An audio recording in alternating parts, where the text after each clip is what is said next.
Hi, praise the Lord. Wenzangu wa YouTube, Bwana asifiwe asubuhi ya leo. Ni siku njema ambayo Mungu ametufikisha na ametuwezesha kuiona. Siku ya leo tunamshukuru wenzangu wa YouTube na Mungu akazidi na kuwabariki na kuwaonekania asubuhi ya leo. So kwa wale ambao ni mara ya kwanza, naitwa Martin Muriithi na ninashukuru Mungu ni kwa sababu ya neema yake. Na ni kwa sababu ya neema hii ambayo Mungu ameweka ndani yangu kuwa nafikia watu wengi kupitia Injili, kupitia neno la Mungu. Nashukuru Bwana ni kwa sababu unajua hili neno huwa linaenda kwa kimataifa na nchi mbalimbali, linaenda mbali katika jina la Yesu Kristo. Asubuhi ya leo kuna neno ambalo Mungu ameweka ndani yangu kuhusu jinsi ya kuelewa ya kwamba tunampenda Mungu.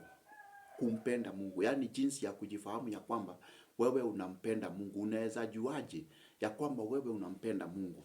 Ni kwa sababu jambo moja, neno linasema ya kwamba Mungu wetu ni Mungu wa upendo. Mungu wetu ni Mungu ambaye amejaa upendo wa tele. Upendo wa Mungu hauna mipaka. Upendo wa Mungu hauna limitations. Upendo wa Mungu hauna kitu chochote ambacho kinazuia. Kwa sababu Mungu anatupenda zaidi. Na maandiko inasema ya kwamba His true love is A and amen. Na wacha nikuambie mwenzangu wa YouTube ni ya kwamba Mungu wetu habadilikangi. Na upendo wa Mungu haupunguangi. Anatupenda kabisa. Unaona? So, ningependa asubuhi ya leo wakati nilikuwa nasoma hilo neno ya kwamba jinsi ya kumjua ya kwamba sisi tunampenda Mungu. Kwa sababu upendo wa Mungu haunanga mipaka, haunanga limitations, haunanga yani ati umefika kiwango fulani. Hapana. But asubuhi ya leo Mungu akaninenea ya kwamba ni vizuri sana tujue, tuanze kujipima. Je, sisi tunampenda Mungu?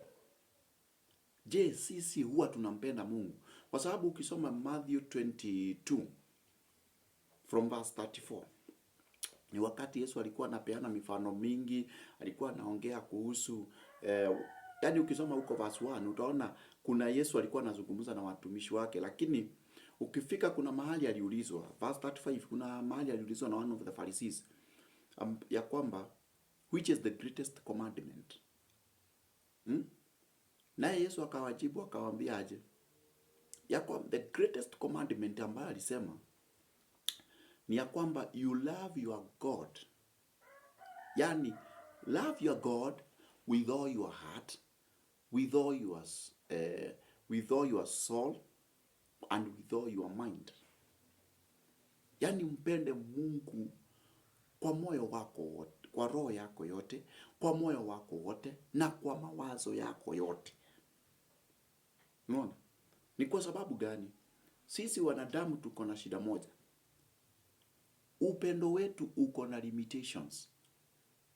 Upendo wetu kwa Mungu uko na limitations. Kwa sababu mara nyingi sisi tunapendanga Mungu wakati anatutendea mambo mema. Wakati tuko katika furaha. Wakati tuko katika yani tunafurahia. Unaona? Lakini ikifika to an extent ya kwamba tumefika kwa mashida, tumeingia kwa shida, hapo ndio tunaanza kulaumu Mungu. Tukimuuliza Mungu, mbona umenisahau? Mbona umeniacha? Mbona Na ujue acha nikwambie, if you want to prove ya kwamba unapenda Mungu, ni wakati uko kwa matatizo. Ni wakati uko kwa matatizo. Kwa sababu wakati uko kwa matatizo, wakati umeingia kwa shida, that is when you prove that you love God. Kwa sababu temptations hazikujangi kutumaliza. Zinakujanga kutupima. How much do we love God? Kwa sababu watu wakiingia kwenye shida, hapo ndio wanakana Mungu. Watu wakiingia kwenye shida, hapo ndio huwa wanatukana Mungu. Watu wakiingia, kama ile ilikuwa shida ilikuwa na Job. Mpaka ikafika mahali mke wake akamwambia tukana huyu Mungu. Kwa sababu ilikuwa imefika mahali wanaona sasa hakuna tumaini. The same applies with the people today. Tunapenda Mungu wakati tuko kwa furaha. Wakati tuko yani mambo yetu iko sawa. Lakini wakati tumeingia kwa matatizo, wakati tumeanza kuchukiwa, wakati vita zimechacha katika maisha yetu, wakati watu wametuingilia, hapo sasa upendo unaisha. Hatumpendi Mungu. Na ningependa kukuambia hivi mwenzangu, ni vizuri sana kumpenda Mungu hata katika hali zote. Ukiwa kwenye shida, mpende Mungu zaidi. Mwambie Mungu, I love you. I love you. Don't complain. Kwa sababu wakati neno linasema love God, love your God with all your heart, na moyo wako wote, kwa sababu moyo ndio upenda na moyo ndio ukataa. Unaona? Love God with all your heart. Unaona? With all your soul. With all your soul. So, ukimpenda na moyo wako wote, kama unasikianga moyo wako wote unampenda Mungu kila wakati, hata wakati watu wamekutukana, hata wakati watu wamekuingilia, hata wakati unasikia moyo wako hauna amani, still you love God. Unasikia, yani kuna wakati unafikanga unasikia, yes, moyo wangu staki yani disturbance. Staki any disturbance. But ukiwa katika that condition ambao unataka yani kukaa lonely, you want just to be alone, how do you prove yourself that you love God? We mwenyewe moyo wako ndani yako unahisi aje? Kwa sababu wakati kama huo ni vizuri kuzoesha moyo wako kumpenda Mungu kabisa, with all your heart, then with all your soul. Soul yako iwache impende Mungu, wacha impende Mungu kila wakati. Na number 3, with all your mind. Hata kama wakati situation haikubali, hata wakati mambo haikukubali kumpenda Mungu, usikubali shetani aingie katika mawazo yako. Usikubali stress ikubebe upendo wako katika Kristo, because mawazo ndio uwaza, then moyo unaamua. So usikubali shetani attack your mind, ya kwamba ukiwa kwa shida unaanza kuuliza Mungu, Mungu ona umeniacha, Mungu najua, Mungu nani. Hapana, wakati kama huo ni wakati wa kumshukuru Bwana.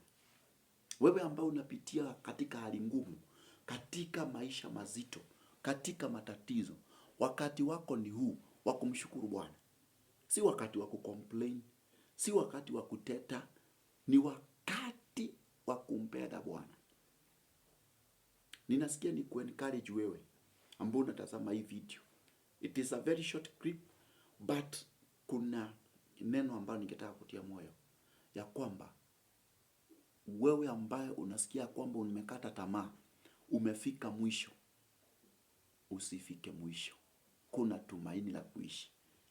Kuna tumaini, utaishi tena na utaishi milele katika jina la Yesu Kristo. So Mungu awabariki sana. Asante kwa hiyo neno kidogo. Najua kuna mtu ametiwa amesikia moyo wake umeinuka, akijua kwamba Mungu anampenda, na we mpende zaidi. Penda Mungu zaidi katika hali zote. Na Mungu awabariki sana wenzangu wa YouTube. Pia ningependa kuwakaribisha on Sunday, mkuje tu fellowship na sisi katika Center for Christ Ministry International pale Zimmerman. Ukiwa Nairobi ni pale Zimmerman. Ukifika Zimmerman uliza kanisa, uliza stage inaitwa Canopy ama Power Star. Ukifika pale hata utaanza kuona vibao, hata ukiuliza watu wa pikipiki Center for Christ ama CCMI Church utaelezewa iko that route. Ni vizuri, tuko chini ya mchungaji anaitwa mtume anaitwa Apostle Fred Munyao, na tunashukuru Bwana ni kwa sababu yake. Ni kwa sababu ni Mungu amemneemisha.